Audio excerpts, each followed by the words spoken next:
Step aside. Grandma, you're holding up the entire line. The harsh voice of Airport Security Chief Marcus Bradley echoed through Manchester Airport's Terminal 2, causing hundreds of passengers to turn and stare. 82-year-old Eleanor Watson, confined to her wheelchair with arthritic hands that barely worked, fumbled desperately with her walking frame as her medications scattered across the security conveyor belt. Tears of humiliation streamed down her weathered cheeks as other passengers tutted impatiently behind her. But what nobody in that crowded terminal knew was that in exactly 4 minutes, the automatic doors would slide open, and someone would walk through who would turn this moment of cruelty into a confrontation that would change airport policy forever. The question wasn't whether Eleanor deserved better treatment. The question was who she really was and why her past would soon collide with the present in the most unexpected way. Eleanor Watson had been traveling alone for the first time in 15 years. Her late husband had always handled the logistics, the tickets, the security procedures, the navigation through busy airports. Now 8 months after his funeral, she was attempting something that terrified her more than her failing health. A solo journey to see her granddaughter in Portugal. But as she sat in her wheelchair watching her heart medication pills roll across the dirty airport floor, she wondered if she'd made a terrible mistake. "Ma'am, you need to move faster," Security Officer Bradley barked, his patience clearly exhausted. "This is a busy airport, not a nursing home." Eleanor's shaking hands reached for her scattered medications, but her arthritis made every movement painful and slow. "I'm sorry," she whispered, her voice barely audible over the airport noise. "I'm trying my best." "Your best isn't good enough," Bradley snapped. "Other passengers have flights to catch." Behind Eleanor, a businessman in an expensive suit rolled his eyes dramatically. "Bloody hell, how long is this going to take?" he muttered loud enough for everyone to hear. A mother with young children sighed audibly. "Maybe elderly people shouldn't travel alone if they can't keep up," she said to her companion. Eleanor heard every word. Each comment was like a small knife cutting into her dignity. But what these impatient travelers didn't know was that Eleanor Watson wasn't just any elderly passenger. Hidden in her worn handbag was a small leather folder containing documents that told a story of courage, sacrifice, and service that would humble every person in that line. But would anyone give her the chance to explain? "Mrs. Watson, is it?" Bradley glanced at her passport with barely concealed irritation. "Are all these medications really necessary? This looks like a pharmacy exploded in your bag." "Yes, sir," Eleanor replied quietly. "After my surgery last year," the doctor said. "I don't need your medical history," Bradley cut her off. "I need you to pack this up and move along." Eleanor's hands shook even more as she tried to gather her pills. Her walking frame, which she needed to stand, had been moved out of reach during the security check. She was trapped in her wheelchair, unable to properly reach her belongings, while hundreds of people watched her struggle. That's when she heard a familiar voice from somewhere behind the crowd. "Excuse me, is there a problem here?" The voice was calm but carried an authority that cut through the terminal noise. Bradley looked up, annoyed at another interruption, but his expression changed completely when he saw who was speaking. Diogo Jota stood at the edge of the security area, still in his travel clothes from the team's return flight from their away match. He'd been heading to the exit when the commotion caught his attention, but as he looked at the elderly woman being humiliated in her wheelchair, something about her reminded him of someone very important in his life. "Sir, this is a security matter," Bradley said, his tone immediately more respectful. "We're just processing this passenger." "Processing?" Diogo stepped closer, his eyes taking in Eleanor's scattered medications, her tears, the way she sat trapped in her wheelchair. "It looks more like harassment to me." Eleanor looked up at this young man, who had suddenly appeared like an angel in her moment of despair. She didn't recognize him as a famous footballer, she'd never been interested in sports, but she recognized something in his eyes that had been missing from everyone else's: compassion. "Please," Eleanor whispered to Diogo, "I don't want to cause trouble. I just want to see my granddaughter." "You're not causing trouble," Diogo said firmly, then turned to Bradley. "But someone here is." Bradley's face reddened. "Sir, with all due respect, this woman is holding up the security line. She's obviously not capable of traveling alone." "Not capable?" Diogo's voice carried a dangerous edge. "Based on what qualification are you making that medical assessment? It's obvious she can't handle the basic requirements of air travel," Bradley said, gesturing at the mess of medications. "Look at this chaos she's created." "The only chaos I see," Diogo replied, "is the lack of basic human decency being shown to a passenger who clearly needs assistance, not abuse." The crowd was watching this confrontation with growing interest. Some passengers were filming on their phones. Others were beginning to look uncomfortable as they realized they'd been complicit in an elderly woman's humiliation simply by their impatience. "Young man," Eleanor said softly to Diogo, "please don't argue on my account. I'll manage somehow." "No," Diogo said, kneeling down to Eleanor's eye level. "You shouldn't have to just manage. You should be treated with respect." He looked back up at Bradley. "That's your name, officer?" "Marcus Bradley. I'm the chief of security for this terminal." "Well, Chief Bradley, I'm curious about your training. Are your officers taught to provide assistance to passengers with disabilities, or are they trained to humiliate them?" Bradley shifted uncomfortably. "We provide assistance when requested. She's clearly struggling, and instead of helping, you're making a spectacle of her difficulties. How is that providing assistance?"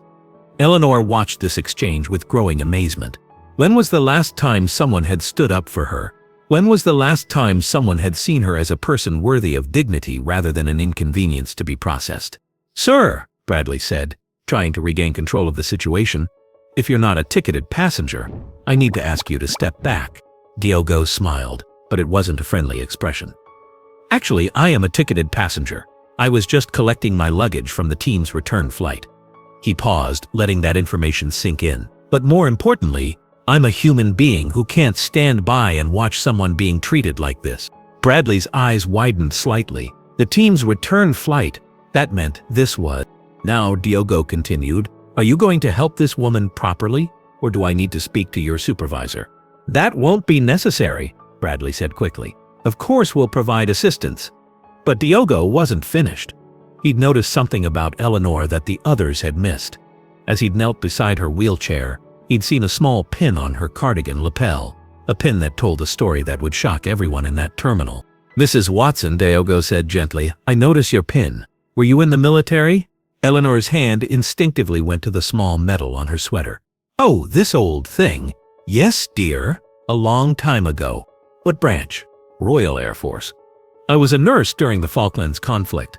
The words fell like a bomb into the busy terminal. Suddenly, the scattered medications, the difficulty moving, the confusion about modern travel procedures, it all made sense.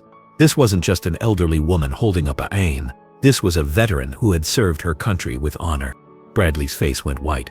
The complaining passengers fell silent. Even the children seemed to sense that something important had been revealed. "You served in the Falklands?" Diogo asked, his voice filled with respect. 37 years ago." Eleanor nodded. "I was 25 then. Seems like a lifetime ago now." Diogo stood up and faced the crowd of impatient passengers. "Ladies and gentlemen, I'd like you to meet Eleanor Watson. She's not just an elderly passenger having trouble with security. She's a veteran who served as a military nurse during the Falklands War. She risked her life to save others." The terminal fell completely silent. Passengers who had been rolling their eyes and checking their watches now looked ashamed. The businessman in the expensive suit stared at his shoes. The mother with children covered her mouth in horror at her earlier comment. "Mrs. Watson," Diogo continued, "what brings you to Portugal?" Eleanor smiled through her tears. "My granddaughter lives in Lisbon. She's getting married next week and my husband always promised we'd attend her wedding together. He passed away 8 months ago, but I promised him I'd still go." Now there wasn't a dry eye in the security area. The story was becoming clear. A grieving widow, traveling alone for the first time, struggling with the complexities of modern air travel, while dealing with her own health issues and mobility problems, all to honor a promise to her late husband. Bradley cleared his throat. "Mrs. Watson, I owe you a sincere apology. My behavior was completely unacceptable." "We all owe her an apology," said the businessman, stepping forward. "Mrs. Watson, I'm deeply sorry for my impatience. Would you allow me to help you with your belongings?" The mother with children approached next. "Ma'am, I'm ashamed of what I said. Please let me help you organize your medications." But Diogo wasn't finished revealing Eleanor's story. As he helped gather her scattered pills, he noticed something else, a faded photograph that had fallen from her handbag. "Is this your husband?" he asked, showing her the photo. Eleanor's eyes filled with fresh tears. "Yes, that's my William. That photo was taken right before he deployed to the Falklands. He was a helicopter pilot." Diogo studied the photograph more carefully. Something about the man looked familiar, but he couldn't place it. "What was his full name?" "Flight Lieutenant William James Watson, Royal Air Force." Bradley gasped audibly. William Watson? The pilot who saved the field hospital in... Eleanor looked up in surprise. You know about that? Know about it? It's part of our training curriculum. He made 7 rescue flights under enemy fire to evacuate wounded soldiers. He saved over 40 lives. Now Diogo understood why Eleanor's presence felt so significant. This wasn't just any veteran. This was the widow of a war hero. A man who had risked everything to save others, just like Eleanor had done as a military nurse. Mrs. Watson, Diogo said softly, your husband was a hero, and so were you. We just did our jobs, Eleanor said modestly. No, Bradley interjected, his voice thick with emotion. You did much more than that, and I treated you like... He couldn't finish the sentence. Diogo placed a gentle hand on Eleanor's shoulder. Mrs. Watson, I have a proposal for you. What's that, dear? You're traveling to Lisbon to honor your husband's memory and attend your granddaughter's wedding. You shouldn't have to do that alone, struggling with security lines and carrying heavy bags. I don't understand. I'd like to arrange for you to have VIP assistance through the airport. And if you'll allow me, I'd like to personally ensure you get to Lisbon safely. Eleanor's eyes widened. Oh, I couldn't possibly impose. It's not an imposition. It's an honor. Someone who served their country deserves better than what happened here today. Bradley stepped forward.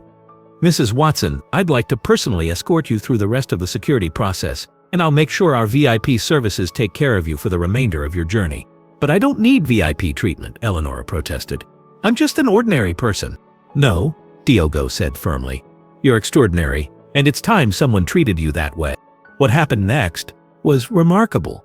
Word spread quickly through the terminal about Eleanor's story. Airport staff who had heard about the incident began appearing to offer assistance. A flight attendant brought her a cup of tea. A pilot stopped by to shake her hand and thank her for her service. Ground crew members helped organize her belongings with military precision. But the most touching moment came when a young soldier in uniform approached Eleanor's wheelchair. Ma'am, he said, standing at attention, I wanted to thank you for your service. My grandfather served in the Falklands as well. He always said the nurses were the real heroes. He saved lives while under fire. Eleanor reached up and patted the young soldier's hand. You're all heroes, dear. Past, present, and future. As Eleanor's departure time approached, Diogo realized something important. This encounter had changed him as much as it had changed everyone else in that terminal. Mrs. Watson, he said, can I ask you something? Of course, dear.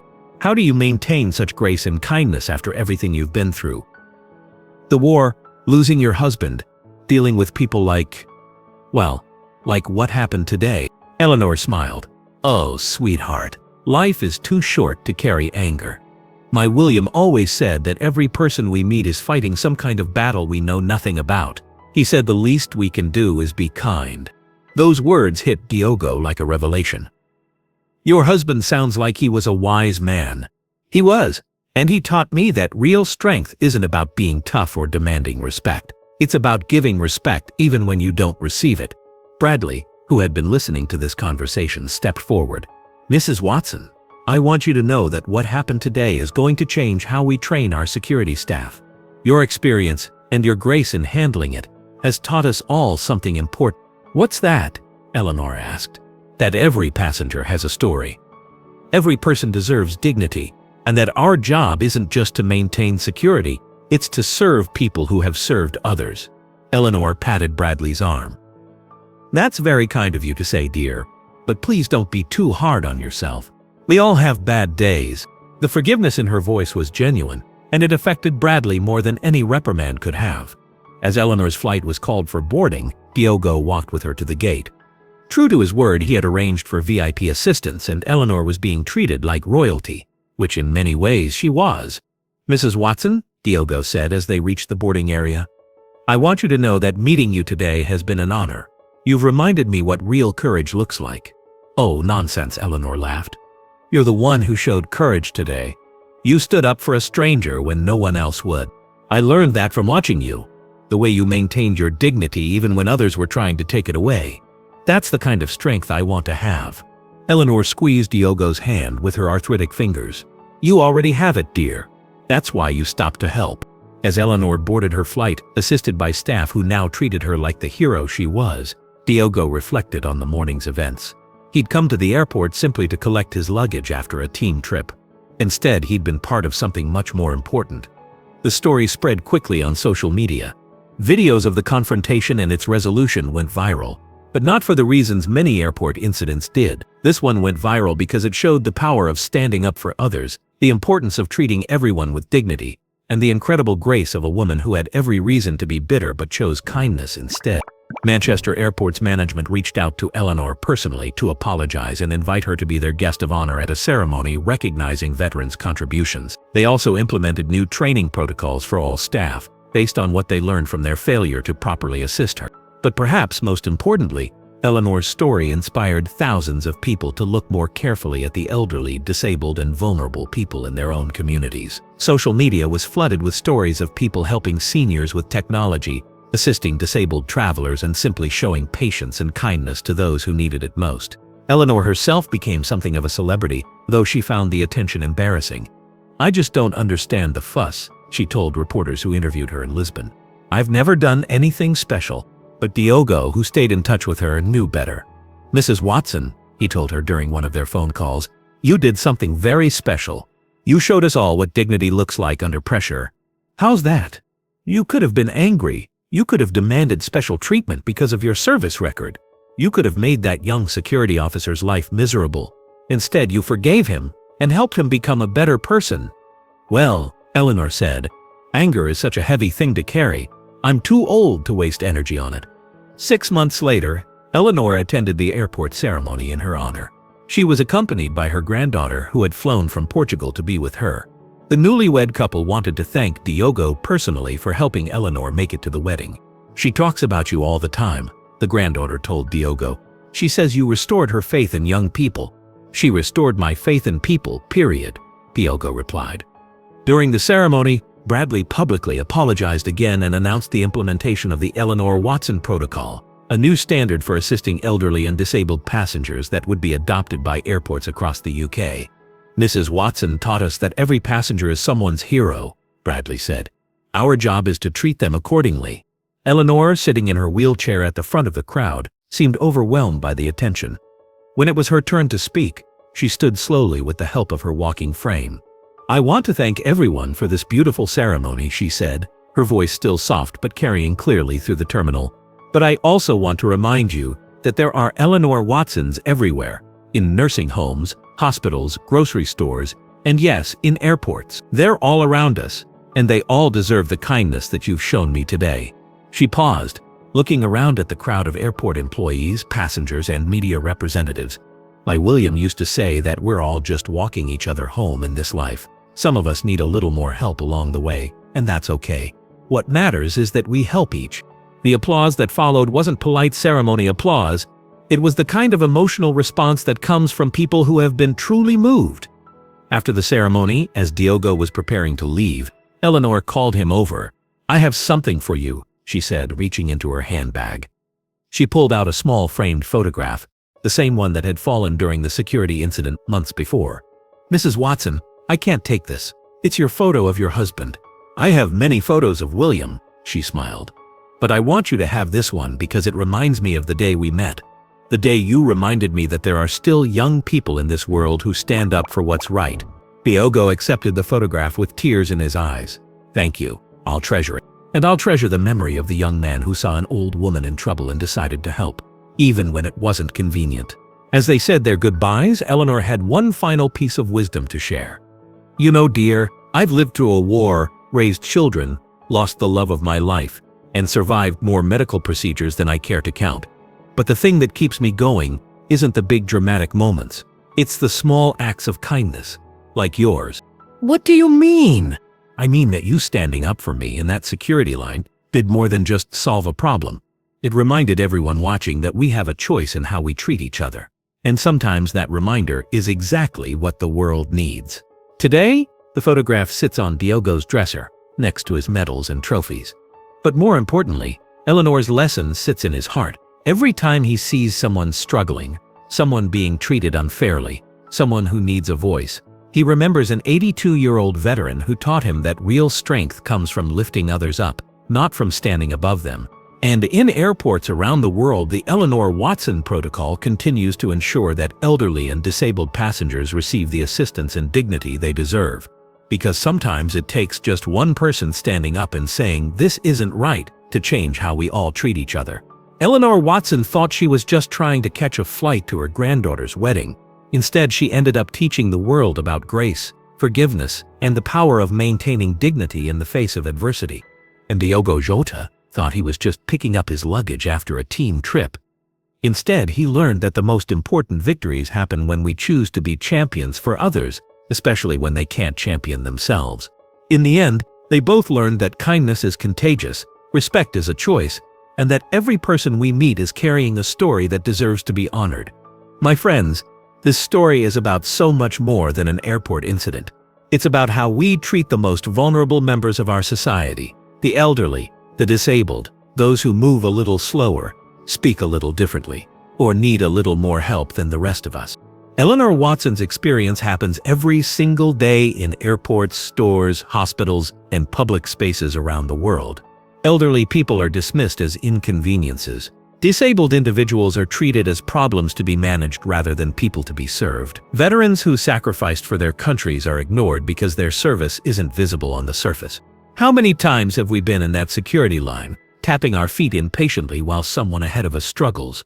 How often have we sighed when an elderly person moves slowly, or rolled our eyes when someone needs extra help?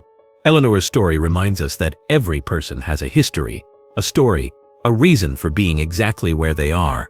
The woman holding up the grocery line might be a retired teacher who educated hundreds of children. The man struggling with technology might be a veteran who served his country with honor. The person moving slowly might be fighting a health battle we know nothing about. But here's the most powerful part of Eleanor's story. It wasn't her military service that made her deserving of respect. She deserved dignity simply because she was a human being.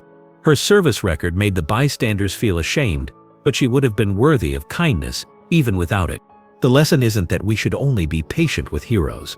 The lesson is that we should be patient with everyone, because we never know what battles people are fighting or what contributions they've made to the world. Marcus Bradley's transformation shows us that people can change. When confronted with the reality of how his behavior affected another person, he didn't make excuses or deflect blame. He acknowledged his mistake and worked to do better. That's the kind of growth we should all strive for. Diogo Jota's intervention shows us the power of speaking up. He didn't ignore the situation because it wasn't his problem. He didn't walk away because Eleanor wasn't his responsibility. He saw injustice and chose to act. But perhaps the most important lesson comes from Eleanor herself, the power of forgiveness and grace. She could have been angry, bitter, demanding. Instead, she chose to forgive, to educate, and to help others become better people. Every day we have the choice to be Marcus Bradley before his awakening, or Diogo Jota stepping in to help, or Eleanor Watson maintaining dignity under pressure. Which one will you choose to be? The next time you see someone struggling, someone being treated unfairly, someone who needs help, remember Eleanor's story. Remember that your response in that moment might be exactly what that person needs to restore their faith in humanity. If this story moved you, please like this video to help spread the message that every person deserves dignity and respect. Subscribe to our channel for more real-life stories that remind us of our shared humanity. Share this video with someone who needs to remember that kindness is always the right choice. Comment below with your own experiences of helping others or being helped by strangers. Your story might inspire someone else to act with compassion. Remember, we're all just walking each other home in this life. Some of us need a little more help along the way, and that's perfectly okay. What matters is that we help each other. Every elderly person was once young. Every disabled person has dreams and contributions to make. Every veteran sacrificed for freedoms we take for granted. Every struggling person is someone's beloved family member. Treat them accordingly. The world needs more Eleanor Watsons, people who respond to cruelty with grace, to ignorance with education, and to hate with love. But it also needs more people willing to be like Diogo Jota, ready stand up and say this isn't right when they see injustice happening. Which one will you be today?